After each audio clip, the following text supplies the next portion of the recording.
nous avons fini avec la question numéro 2. Nous passons à la correction de la question numéro 3. Dans cette question, on nous dit le volume d'un cône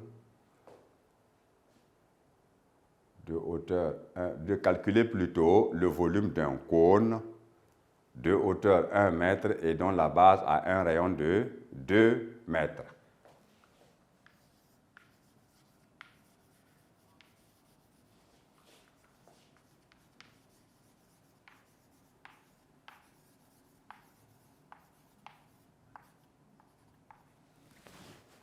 Alors, ici, nous avons besoin aussi toujours de mémoriser et de reproduire nos formules afin de bien les appliquer.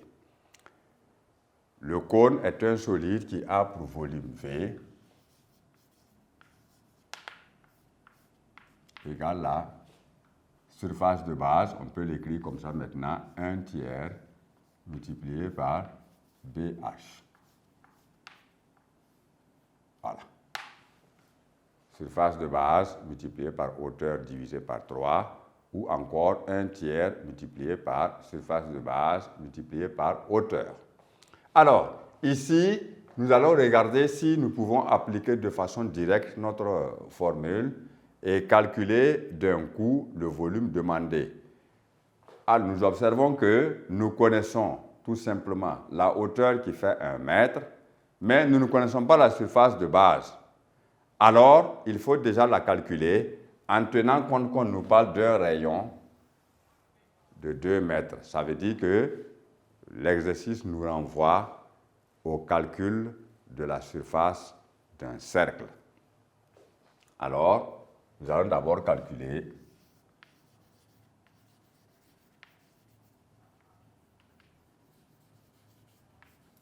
la surface de base.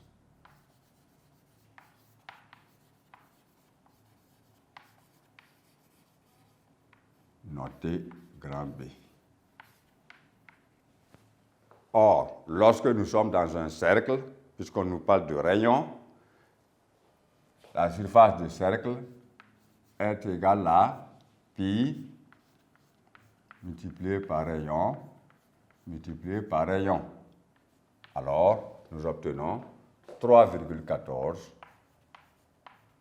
multiplié par 2 mètres multiplié encore par 2 mètres, ce qui nous donne 3,14 multiplié par 4 mètres carrés.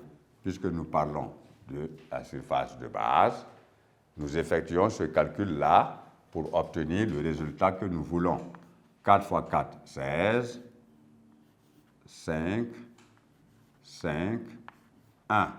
Nous obtenons alors 15,56 mètres carrés. C'est ça qui est la surface de base de notre solide. Connaissant donc la hauteur qui fait 1 mètre et connaissant numériquement la base de ce solide, on peut donc déduire le volume. On obtient alors V égale 1 tiers multiplié par 15,56 mètres carrés multiplié par 1 mètre. Alors, si nous multiplions des mètres carrés par des mètres, nous trouvons des mètres cubes et c'est ça qui constitue l'unité légale de mesure de volume. Nous effectuons le calcul.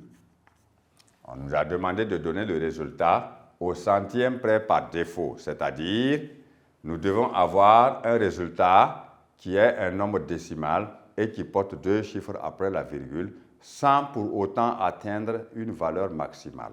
Voilà pourquoi on a dit par défaut. Alors, en effectuant ce calcul-là, vous allez diviser 15,56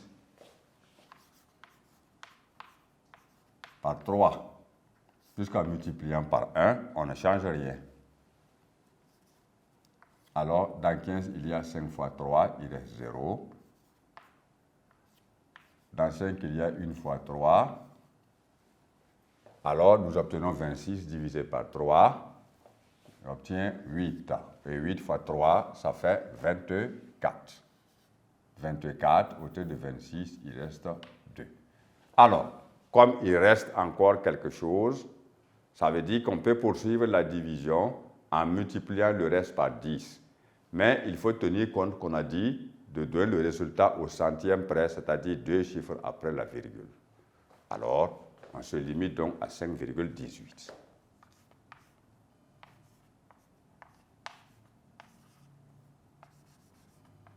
Mètres cubes.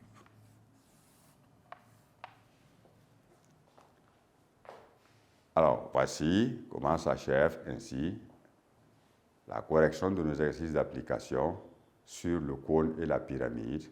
Et je vous invite une fois de plus à apprendre beaucoup mieux vos formules parce qu'il y a des solides qui ont les mêmes formules en volume. Alors, il ne faut pas les confondre avec les autres. Donc, il faut savoir faire la part des choses pour pouvoir trouver les formules les justes, les meilleures, afin de réaliser un calcul numérique donné. Je vous remercie.